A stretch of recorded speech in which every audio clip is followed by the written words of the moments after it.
Ginawa ko pong talent yung pagkanta po ng Pitbull ni Arnel Pineda.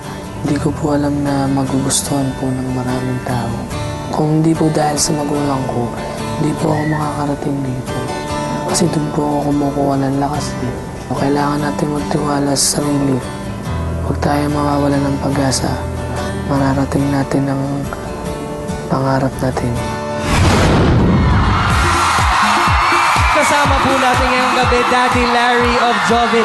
Daddy, naririnig niyo ba po ang Araneta? Anong nararamdaman niyo ngayong gabi? Naririnig ko po sobrang saya ng mga tao na hindi ko maipapaliwanag kung gaanong na ano kong kasiyahan.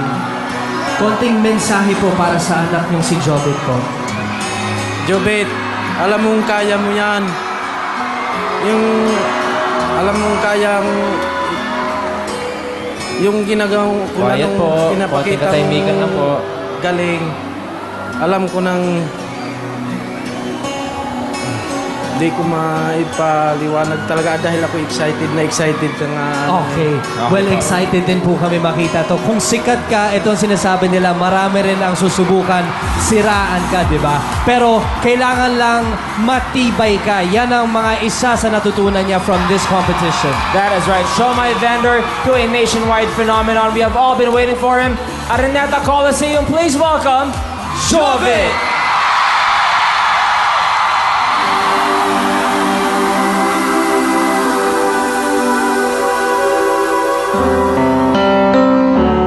Just the pieces of the past to be. Too many bitter tears are raining down on me. I'm far away from home, and I've been facing this alone for much too long.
Jovit, bro!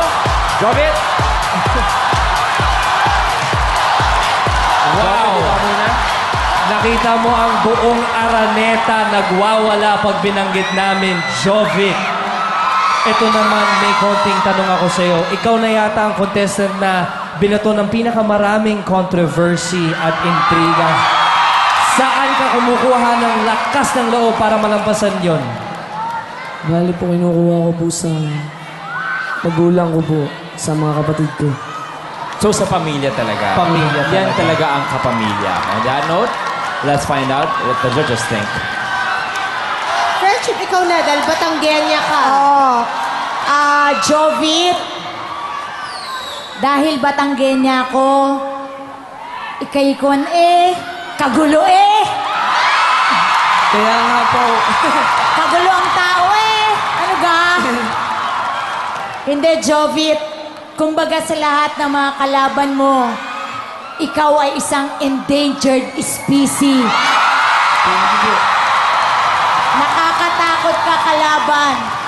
At bilang isang Batanggenya, natutuwa ako at finalist ka kung alam mo lang kung gaano ang palakpakan sa'yo ng mga tao. thank you po. At bilang Batanggenya rin, babatiin ko ang governor ng Batangas, Ate V, I love you. Hello, Mommy. I love you. Kalimutan mo si Senator Ralph. Mga Senator Ralph, alay gayon nga.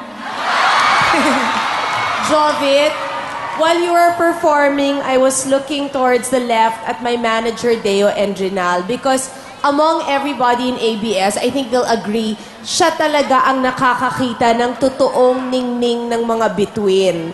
The biggest stars we have now na may mga teleserye, na merong mga shows tulad ng ASAP, di ba? At si Deo talaga, dinadama naman ng praise sa kanya. Okay. Ang mata ni Deo, nagningning parang naka-jackpot sa, anong tawag doon, slot machine. Dahil naramdaman niya that you are the next big superstar of ABS-CBN. Thank you po. Sir FMG.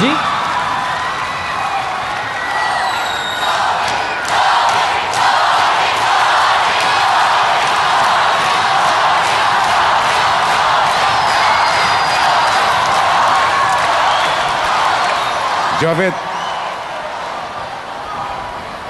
lahat ng sinabi ng dalawang kasama ko dito ay totoo. You're really unbelievably very good. Hindi ko alam kung saan nanggagaling ang boses mo dahil ang liit-liit mo eh. But yung clarity ng song mo, the choice of song, and the way you sang it, you were really spectacular.